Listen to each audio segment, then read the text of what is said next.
ನಮಸ್ಕಾರ. ಇದು ಸುದ್ದಿ ವಿಶ್ಲೇಷಣೆ. ನಾನು ಶಶಿಧರ್ ಭಟ್. ಇದು ನನ್ನ ಡಿಜಿಟಲ್ ವಾಹಿನಿ ಸುದ್ದಿ ಟಿವಿ.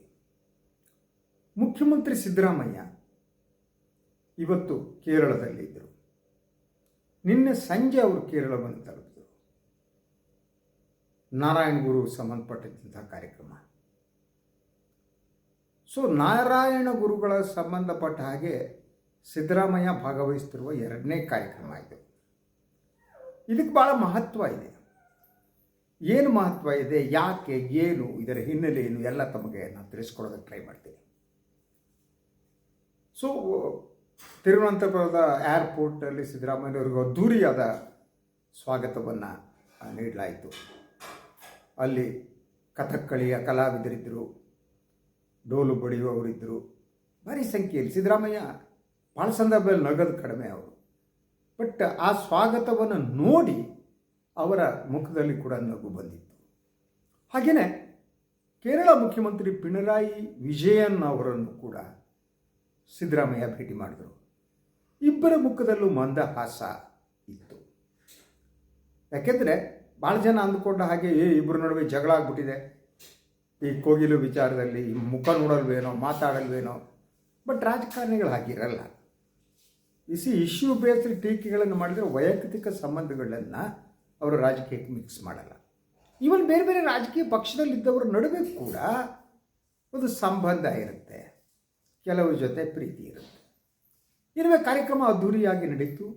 ಈ ಕಾರ್ಯಕ್ರಮದಲ್ಲಿ ದಟ್ AICC ಪ್ರಧಾನ ಕಾರ್ಯದರ್ಶಿಗಳಲ್ಲಿ ಒಬ್ಬರಾದಂಥ ರಾಹುಲ್ ಗಾಂಧಿಯವರ ಆಪ್ತರಾಗಿರುವ KC ವೇಣುಗೋಪಾಲ್ ಅವರು ಈ ಕಾರ್ಯಕ್ರಮದಲ್ಲಿ ಪಾಲ್ಗೊಂಡಿದ್ದರು. ಹಾಗೆಯೇ ಈ ಹಿಂದೆ ನಾರಾಯಣ ಗುರುಗಳ ಕಾರ್ಯಕ್ರಮ ನಡೆದಾಗಲೂ ಕೂಡ KC ವೇಣುಗೋಪಾಲ್ ಪಾಲ್ಗೊಂಡಿದ್ದರು.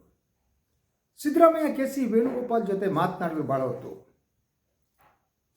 ಮಾತನಾಡಿದ ಸಂದರ್ಭದಲ್ಲಿ ಈಗ ಇರುವ ಮಾಹಿತಿಗಳ ಪ್ರಕಾರ KC ವೇಣುಗೋಪಾಲ್ ಕೇಳಿದಂತೆ ಕರ್ನಾಟಕದ ಸ್ಥಿತಿಗತಿ ಹೇಗಿದೆ, ಮುಖ್ಯಮಂತ್ರಿಗಳು ಬದಲಾವಣೆ, ಅಧಿಕಾರ ಹಂಚಿಕೆ ಎಲ್ಲ ಶಾಂತವಾಗಿದೆ ಅಂದ್ರಂತೆ ಸಿದ್ದರಾಮಯ್ಯ. ಅದಾದ ಮೇಲೆ KC ವೇಣುಗೋಪಾಲ್ ಅವರ ಬಳಿ ಸಿದ್ದರಾಮಯ್ಯನವರು ಸಂಪುಟ ಪುನಾರಚನೆಯ ವಿಚಾರವನ್ನು ಪ್ರಸ್ತಾಪ ಮಾಡಿದರು. ಆಯಿತು, ದೆಹಲಿಗೆ ಬನ್ನಿ ಮಾತನಾಡೋಣ ಅಂತ ಅಂದ್ರಂತೆ KC ವೇಣುಗೋಪಾಲ್. KC ವೇಣುಗೋಪಾಲ್ ರಾಹುಲ್ ಗಾಂಧಿಯವರ ಕಣ್ಣು ಕಿವಿ ಎಲ್ಲ ಇದ್ದ ಹಾಗೆ. ಅವರನ್ನು ಭೇಟಿ ಮಾಡೋದಕ್ಕೆ DK ಶಿವಕುಮಾರ್ ಭಾಳಷ್ಟು ಟ್ರೈ ಮಾಡಿದ್ರು ಕೂಡ ಸಾಧ್ಯ ಆಗಿಲ್ಲ. ರಾಹುಲ್ ಗಾಂಧಿ ಅವರನ್ನು ಭೇಟಿ ಮಾಡೋದಕ್ಕೆ ಸುಮಾರು 3 ತಿಂಗಳುಗಳಿಂದ DK ಶಿವಕುಮಾರ್ ಯತ್ನ ಮಾಡಿದ್ರು, ಸಿಕ್ಕಿಲ್ಲ. ಈಗ ಮೂಲ ವಿಚಾರಕ್ಕೆ ಬಂದರೆ ಕೇರಳದಲ್ಲಿ ಸಿದ್ದರಾಮಯ್ಯನವರ ಈ 2 ಸಭೆಗಳು ಏನಿವೆ, ಇದರ ಹಿಂದಿರುವವರು ಯಾರು? ಅವರೇ BK ಹರಿಪ್ರಸಾದ್.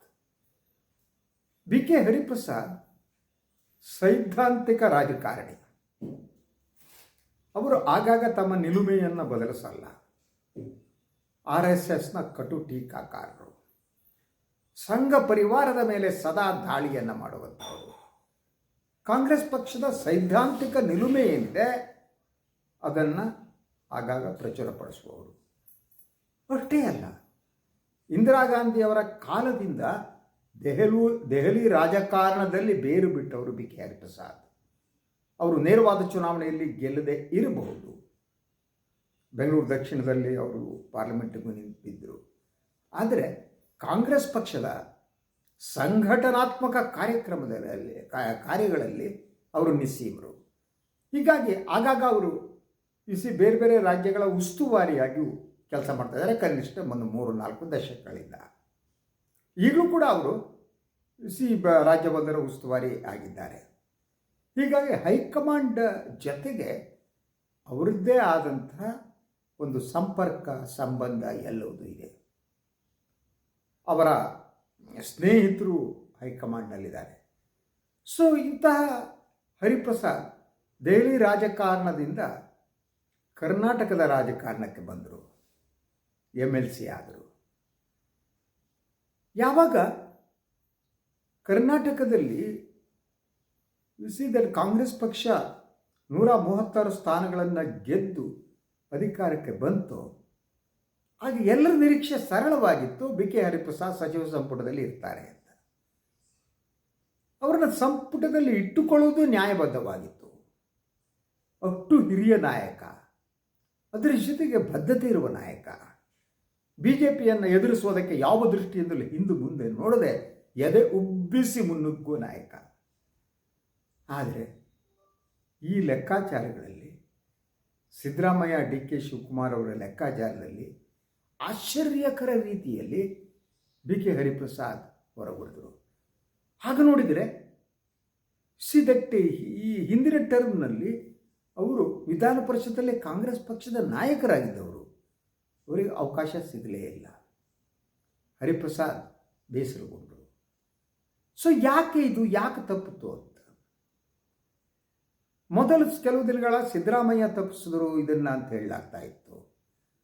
ಆ ಕಾರಣಕ್ಕಾಗಿ B K Hariprasad D K Shivakumar ಅವರಿಗೆ ಹತ್ತಿರವಾದರು. ಈ ಸಂಬಂಧ ಮೊದಲಿನಂತೆ ಇದ್ದಿದ್ದರೆ ಡಿ ಕೆ ಶಿವಕುಮಾರ್ಗೆ ಹೆಚ್ಚಿನ ಭುಜಬಲ ಬರ್ತಿತ್ತು. ಅವರ ಮುಖ್ಯಮಂತ್ರಿಗಳಾಗುವುದಕ್ಕೆ ಅವರಿಗೆ ಹಾದಿ ಇನ್ನಷ್ಟು ಸಲೀಸಾಗ್ತಾ ಇತ್ತು. ಆದರೆ ಆ ಸಂಬಂಧ ಕೆಟ್ಟು ಹೋಯಿತು. ಬಿ ಕೆ ಹರಿಪ್ರಸಾದರವರನ್ನು ಡಿ ಕೆ ಶಿವಕುಮಾರ್ ಉಳಿಸಿಕೊಳ್ಳೋದಕ್ಕೆ ಸಾಧ್ಯ ಆಗಲಿಲ್ಲ. ಯಾಕದು? ಸೊ ಒಂದು ಈಡಿಗರ ಕೋಟಾದಲ್ಲಿ ಬಿ ಕೆ ಹರಿಪ್ರಸಾದ್ಗೆ ಸಿಗಬೇಕಾದಂಥ ಮಂತ್ರಿ ಸ್ಥಾನ ಇದೆಯಲ್ಲ, ಅದು ಸಿಕ್ಕಿದ್ದು ಬಂಗಾರಪ್ಪನವರ ಸುಪುತ್ರರಿಗೆ, ಮಧು ಬಂಗಾರಪ್ಪ. ಸೊ ಈ ಅವರ ಕುಟುಂಬದ ಜೊತೆ ಆತ್ಮೀಯ ಸಂಬಂಧವನ್ನು ಮೊದಲಿಂದ ಹೊಂದಿದ್ದವರು ಸನ್ಮಾನ್ಯ ಡಿ ಕೆ ಶಿವಕುಮಾರ್.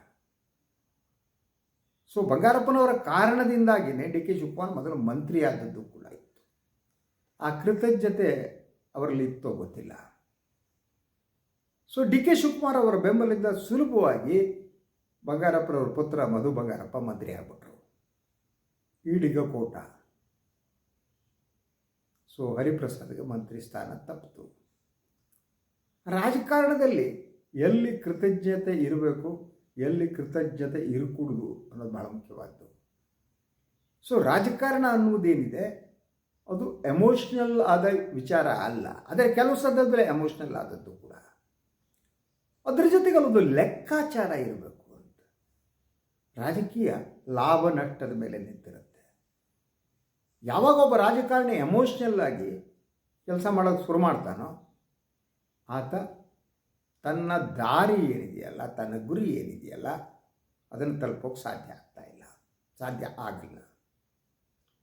ಸೊ ಯಾವಾಗ ಸಚಿವ ಸಂಪುಟದಲ್ಲಿ ಈಡಿಗ ಕೋಟಾದಲ್ಲಿ ಯಾರಿಗೆ ಮಂತ್ರಿ ಸ್ಥಾನ ಅಂತ ಕೊಡಬೇಕು ಅಂತ ಪ್ರಶ್ನೆ ಬಂದಾಗ ಯಾವ ಮುಲಾಜೂ ಇಲ್ಲದೆ ಬಿ ಕೆ ಹರಿಪ್ರಸಾದ್ ಆಯ್ಕೆ ಆಗಬೇಕಾಗಿತ್ತು. ಯಾಕೆಂದರೆ ಬಿ ಕೆ ಹರಿಪ್ರಸಾದ್ ಅವರ ಅನುಭವ ಇದೆಯಲ್ಲ, ಅದು ಮಧು ಬಂಗಾರಪ್ಪನವರ ವಯಸ್ಸಿನಷ್ಟೇ ಇರಬಹುದೇನೋ. ಆ ರೀತಿ ಕಾಂಗ್ರೆಸ್ ಹೈಕಮಾಂಡಿಗೆ ಹತ್ತಿರ ಇದ್ದವರು. ಆದರೆ ಅದು ಆಗಲಿಲ್ಲ. ಈ ವಿಚಾರ ಬಿ ಕೆ ಹರಿಪ್ರಸಾದ್ ಅವರಿಗೆ ಸ್ಪಷ್ಟ ಆಗ್ತಾ ಹೋಯಿತು. ನಾನು ಮಂತ್ರಿ ಆಗದಿರುವುದಕ್ಕೆ ಬಹುಮುಖ್ಯವಾದ ಕಾರಣ ಸನ್ಮಾನ್ಯ ಡಿ ಕೆ ಶಿವಕುಮಾರ್ ಅಂತ ಅವರಿಗೆ ಅನ್ನಿಸೋದು ಪ್ರಾರಂಭ ಆಯಿತು. ಇದಾದ ಮೇಲೆ ಚಕ್ರ ಹಿಮ್ಮುಖವಾಗಿ ತಿರುಗತೊಡಗಿತು. ಸಿದ್ದರಾಮಯ್ಯನವರ ಜೊತೆಗೆ ಅಂತಹ ಉತ್ತಮ ಸಂಬಂಧ ಇಲ್ಲದಿದ್ದರೂ ಅವರು ಮತ್ತೆ ಸಂಬಂಧ ಸರಿಯಾಗೋದಕ್ಕೆ ಪ್ರಾರಂಭ ಆಯಿತು. ಮತ್ತೆ ಕೆಲವರು ಪಾತ್ರ ವಹಿಸಿದ್ರು. ಸೊ ಇದಾದ ಮೇಲೆ ಯಥಾ ಪ್ರಕಾರ ಬ್ರೇಕ್ಫಾಸ್ಟ್ ಮೀಟಿಂಗ್ಗಳು ಪ್ರಾರಂಭ ಆದವು. ಸಿದ್ದರಾಮಯ್ಯನವ್ರ ಮನೆಗೆ ಹರಿಪ್ರಸಾದ್ ಹೋದರು, ಹರಿಪ್ರಸಾದ್ನವ್ರು ನೋಡೋಕೆ ಸಿದ್ದರಾಮಯ್ಯ ಹೋದರು. ಇಡ್ಲಿ ವಡ ದೋಸೆ ತಿಂದರು. ಸೊ ಕೋಳಿ ಸಾರು ತಿಂದರೂ ಇಲ್ಲ ಗೊತ್ತಿಲ್ಲ. ಅದು ತಿನ್ನುವುದರ ಒಂದಿಗೆ ಅವ್ರ ನಡುವಿನ ಮಾತುಕತೆ ಈ ಅಹಿಂದ ಶಕ್ತಿಯನ್ನು ಬಲಪಡಿಸುವುದೇ ಆಗಿತ್ತು. ಸೊ ಬಿ ಕೆ ಹರಿಪ್ರಸಾದ್ ಅವರಿಗೂ ಭಾಳ ಸ್ಪಷ್ಟವಾಗಿ ಅನಿಸಿತ್ತು, ಎಸ್, ನಾವು ಅಹಿಂದಾದವರು ಒಂದಾಗಲೇಬೇಕು. ಈ ಸಂದರ್ಭದಲ್ಲಿ ಅಹಿಂದ ಶಕ್ತಿ ಎಲ್ಲವೂ ಸಿದ್ದರಾಮಯ್ಯನವರು. ಅವರ ನಡುವೆ ಇನ್ನೇನಾಯಿತೋ ಗೊತ್ತಿಲ್ಲ. ಸಚಿವ ಸಂಪುಟ ಪುನಾರಚನೆ ಆದರೆ ಬಿ ಕೆ ಪ್ರಸಾದ್ ಅವ್ರನ್ನ ಮಂತ್ರಿ ಮಾಡ್ತೀನಿ ಅಂತ ಸಿದ್ದರಾಮಯ್ಯ ಅಶ್ಯೂರೆನ್ಸ್ ಕೊಟ್ಟರೋ ಏನೋ ಗೊತ್ತಿಲ್ಲ. ಆದರೆ ಇಬ್ಬರು ಹತ್ತಿರ ಆದರು. ಇದು ಹತ್ತಿರ ಆದ ತಕ್ಷಣ ದೆಹಲಿಯಲ್ಲಿ ಹರಿಪ್ರಸಾದ್ ತನ್ನ ಆಟವನ್ನು ಪ್ರಾರಂಭಿಸಿದರು. ಅವರ ಕನೆಕ್ಷನ್ಗಳೇನಿವೆ ಅದು ವರ್ಕ್ ಆಗೋದು ಪ್ರಾರಂಭ ಆಯಿತು. ಅದರ ಜೊತೆಗೆ ಸಿದ್ದರಾಮಯ್ಯನವರು ಸಲೀಸಾಗಿ ಕೆ ಸಿ ವೇಣುಗೋಪಾಲ್ ಅವರ ಜೊತೆ ಚರ್ಚೆ ಮಾಡೋದಕ್ಕೆ ಸಾಧ್ಯ ಆಯಿತು. ಅದಕ್ಕೆ ಬಿ ಕೆ ಹರಿಪ್ರಸಾದ್ ಬಳಸಿಕೊಂಡಿದ್ದು ಕೇರಳವನ್ನು. ಒಬ್ಬ ಶ್ರೂಡ್ ಪೊಲಿಟಿಷಿಯನ್ನ ಅವ್ರು ಹೇಗೆ ಮೂವ್ ಮಾಡ್ತಾರೆ ಅನ್ನೋದು ನೋಡಿ. ಅವ್ರಿಗೆ ಭಾಳ ಸ್ಪಷ್ಟವಾಗಿ ಗೊತ್ತಿತ್ತು, ಈಗ ಕೇರಳ ವಿಧಾನಸಭೆ ಚುನಾವಣೆ ಬರುತ್ತೆ. ಅದು ಅವರಿಗೆ ಹಿಂದೆ 6 ತಿಂಗಳ ಹಿಂದೆಯೇ ಅವರಿಗೆ ಆ ಸ್ಪಷ್ಟತೆ ಬಂದುಬಿಟ್ಟಿತ್ತು. ಸೊ ಕೇರಳದಿಂದ ಇಡೀ ಕಾಂಗ್ರೆಸ್ನ ಹೈಕಮಾಂಡ್ ಏನಂತ ಹೇಳಿ ಪವರ್ಫುಲ್ ಜನ they are coming from Kerala. In the sense ಅಲ್ಲಿ ಜನ ಅವ್ರನ್ನ ಕಳಿಸಿದ್ದಾರೆ. ರಾಹುಲ್ ಗಾಂಧಿ ಕೇರಳ ಜೊತೆ ಸಂಪರ್ಕ ಇದ್ದ ಹಿಂದಿನ ಸಲ ಆಯ್ಕೆಯಾಗಿದ್ದರು. ಈ ಬಾರಿ ಪ್ರಿಯಾಂಕಾ ಗಾಂಧಿ ಆಯ್ಕೆಯಾಗಿದ್ದಾರೆ. ಕೆ ಸಿ ವೇಣುಗೋಪಾಲ್ ಕೇರಳದವರು. ಸೊ ಆದ್ದರಿಂದ ಅವರಿಗೆ ಕೇರಳ ಬಹಳ ಮುಖ್ಯವಾಗಿರುವುದರಿಂದ ಕೇರಳದ ಚುನಾವಣೆ ಗೆಲ್ಲಲೇಬೇಕು ಅನ್ನೋದು. ಅದರ ಜೊತೆಗೆ ಸ್ಥಳೀಯ ಸಂಸ್ಥೆಗಳ ಚುನಾವಣೆ ಏನು ನಡೀತು, ಆ ಚುನಾವಣೆಯಲ್ಲಿ ಕಾಂಗ್ರೆಸ್ ಪರಿಸ್ಥಿತಿ ಕೂಡ ಇಂಪ್ರೂವ್ ಆಗೋಯಿತು. ಸೊ UDF ಏನಿದೆ ಅದು ಅಧಿಕಾರಕ್ಕೆ ಬರುವ ವಾತಾವರಣ ಸೃಷ್ಟಿಯಾಯಿತು. ಅದರ ನಡುವೆ ಕಾಂಗ್ರೆಸ್ ಪರವಾದ ವಾತಾವರಣವನ್ನು ಸೃಷ್ಟಿಸುವುದಕ್ಕೆ ನಾರಾಯಣಗುರು ಕಾರ್ಯಕ್ರಮಗಳು ಸಿದ್ಧವಾದವು. ಈ ನಾರಾಯಣಗುರು ಏನಿದ್ದಾರೆ, ನಾರಾಯಣಗುರುಗಳು ಎಸ್ಪೆಷಲಿ ಹಿಂದುಳಿದ ವರ್ಗಗಳ ದೊಡ್ಡ ಗುರುಗಳವರು. ನಾರಾಯಣ ಗುರುಗಳು ಗಾಂಧಿಯನ್ನು ಭೇಟಿ ಮಾಡಿದ್ದು, ಅದಕ್ಕೆ ಸಂಬಂಧಪಟ್ಟ ಕಾರ್ಯಕ್ರಮ ಮಾಡಲಾಯಿತು. ನಾರಾಯಣ ಗುರುಗಳಿಗೆ ದಟ್ ಕರ್ನಾಟಕದಲ್ಲಿ ಮತ್ತು ಕೇರಳದಲ್ಲಿ ಸೊ ಬಹುದೊಡ್ಡ ಫಾಲೋವರ್ಸ್ ಇದ್ದಾರೆ ಅವರಿಗೆ. ಇದನ್ನು ಹರಿಪ್ರಸಾದ್ ವ್ಯವಸ್ಥಿತವಾಗಿ ಅದನ್ನು ಬಳಸ್ಕೊಂಡ್ರು. 2 ಸಭೆಗಳು ನಡೆದವು ಕೇರಳದಲ್ಲಿ ನಾರಾಯಣಗುಳಿಗೆ ಸಂಬಂಧಪಟ್ಟಾಗಿ. ಹಾಗೆಯೇ ಕಾಂಗ್ರೆಸ್ಸಿಗೂ ಅನಿಸೋಕೆ ಪ್ರಾರಂಭ ಆಗಿತ್ತು. ಅದನ್ನು ಕೂಡ ಬಿ ಕೆ ಹರಿಪ್ರಸಾದ್ ಕಾಂಗ್ರೆಸ್ ಹೈಕಮಾಂಡಿಗೆ ಕನ್ವಿನ್ಸ್ ಮಾಡಿದ್ದು ಅಂತ ನನಗೆ ಅನಿಸುತ್ತೆ. ಒಂದು ಕೇರಳ ಚುನಾವಣೆಯಲ್ಲಿ ಕೇರಳದಲ್ಲೂ ಕೂಡ ಭಾಳಷ್ಟು ಜನ ಅಹಿಂದ ಇರುವುದರಿಂದ ನಾವಲ್ಲಿ ಸಿದ್ದರಾಮಯ್ಯನವ್ರನ್ನ ಬಳಸ್ಕೋಬೇಕು ಅಲ್ಲಿ ಅನ್ನೋದನ್ನು ಕನ್ವಿನ್ಸ್ ಮಾಡಿದ ಮೇಲೆ ನಾರಾಯಣಗುರು ಅಹಿಂದ ಸಮಾವೇಶ ಶುರುವಾಯಿತು. ಸೊ ಇನ್ನೇನು ಇಲೆಕ್ಷನ್ ಡಿಕ್ಲೇರ್ ಆದಮೇಲೆ ಕೂಡ ಕೇರಳದ ರಾಜಕಾರಣದ ದೃಷ್ಟಿಯಿಂದ ಇವರು ಭಾಳ ಮಹತ್ವರಾಗ್ತಾರೆ ಸಿದ್ದರಾಮಯ್ಯ. ಡಿ ಕೆ ಮಹತ್ವರಾಗಲ್ಲ ಅಂತಲ್ಲ, ಡಿ ಕೆ ಸಂಪನ್ಮೂಲಗಳ ಕ್ರೋಢೀಕರಣಕ್ಕೆ ಕಾಂಗ್ರೆಸ್ ಹೈಕಮಾಂಡ್ ಡಿ ಕೆ ಶಿವಕುಮಾರ್ನ ಬಳಸ್ಕೋಬೋದು. ಆದರೆ ಅಹಿಂದ ಶಕ್ತಿಗಾಗಿ ಸಿದ್ದರಾಮಯ್ಯನವ್ರನ್ನ ಬಳಸ್ಕೋತಾರೆ. ಸೊ ಈ ಸನ್ನಿವೇಶದಲ್ಲಿ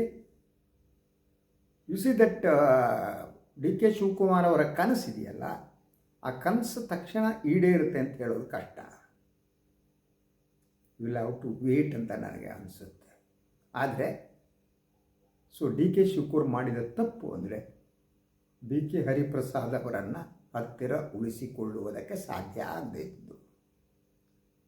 ಬಿ ಕೆ ಹರಿಪ್ರಸಾದ್ ಸಿದ್ದರಾಮಯ್ಯ ಅವ್ರ ಜೊತೆ ಇಲ್ಲದಿದ್ದರೆ ಸಿದ್ದರಾಮಯ್ಯ ಇನ್ನಷ್ಟು ದುರ್ಬಲರಾಗ್ತಿದ್ದರು. ಡಿ ಕೆ ಶಿವಕುಮಾರ್ ಇನ್ನಷ್ಟು ಪ್ರಬಲರಾಗ್ತಿದ್ದರು. ರಾಜಕಾರಣ ಅಂದರೆ ಹಾಗೆ, ಯಾವುದೋ ಸಣ್ಣ ತಪ್ಪುಗಳಿರ್ತಾವಲ್ಲ, ಅದು ಇಡೀ ನಿಮ್ಮ ರಾಜಕೀಯ ಬದುಕಿನ ದಾರಿಯನ್ನು ಬರೆಸ್ಬಿಡುತ್ತೆ. ಅದೇ ನಾನು ಭಾಳ ಸಂದರ್ಭದಲ್ಲಿ ಹೇಳ್ತೀನಿ, ಇಂಗ್ಲೀಷ್ನ ಒಂದು ಗಾದೆ ಇದೆ, ನಮ್ಮ ತಪ್ಪುಗಳು ನಮ್ಮನ್ನು ಆಳ್ತವೆ ಅಂತ. ಅದಕ್ಕೆ ಅದು ಎಲ್ಲರಿಗೂ ನಿಜ, ನಮ್ಮ ತಪ್ಪುಗಳು ನಮ್ಮನ್ನು ಆಳ್ತವೆ. ಆದರೆ ಭಾಳಷ್ಟು ಸಂದರ್ಭದಲ್ಲಿ ನಾವು ದೇವರ ಮೇಲೆ ಭಾರ ಹಾಕ್ಬಿಟ್ಟು ಇನ್ನೊಂದು ಹಾಕ್ಬಿಟ್ಟು ಸಮಾಧಾನ ಪಟ್ಕೊತೀವಿ. ನೋ, ನಮ್ಮ ತಪ್ಪುಗಳು ನಮ್ಮನ್ನು ಆಳ್ತವೆ. ಈಗ ಡಿ ಕೆ ಶಿವಕುಮಾರ್ ಅವರಿಗೂ ಕೂಡ ಮುಖ್ಯಮಂತ್ರಿ ಆಗುವಾಗ ಅವರ ಕನಸಿದೆಯಲ್ಲ, ಈಡೇರದ ತಕ್ಷಣ ಈಡೇರದೆ ಆಗ್ತಾರೆ ಅವರು ಅಂತ ನನಗನ್ಸುತ್ತೆ. ಅದು ಬೇರೆ ಪ್ರಶ್ನೆ. ಈ ತಕ್ಷಣ ಆಗದಿದ್ದರೆ ಅದಕ್ಕೆ ಬಹುಮುಖ್ಯ ಕಾರಣ ಅವರ ತಪ್ಪುಗಳೇ ಆಗಿದೆ ಹೊರತು ಬೇರೆಯವರ ತಪ್ಪುಗಳಲ್ಲ. ಇದು ಇವತ್ತಿನ ಸುದ್ದಿ ವಿಶ್ಲೇಷಣೆ. ಇನ್ನೊಂದು ವಿಚಾರದಲ್ಲಿ ಮತ್ತೆ ಬರ್ತೀನಿ. ನಾನು ವಾಯಿನ್ ಲೈಕ್ ಮಾಡಿ, ಸಬ್ಸ್ಕ್ರೈಬ್ ಮಾಡಿ, ಬೆಲ್ ಐಕಾನ್ ಪ್ರೆಸ್ ಮಾಡೋದಕ್ಕೆ ಮರಿಬೇಡಿ. ಹಾಗೆಯೇ ಸಾಧ್ಯ ಆದರೆ ಸಹಾಯ ಮಾಡಿ, ಸ್ವತಂತ್ರ ಪತ್ರಿಕೋದ್ಯಮವನ್ನು ಉಳಿಸಿ, ನನ್ನನ್ನು ಆಶೀರ್ವದಿಸಿ. ನಮಸ್ಕಾರ.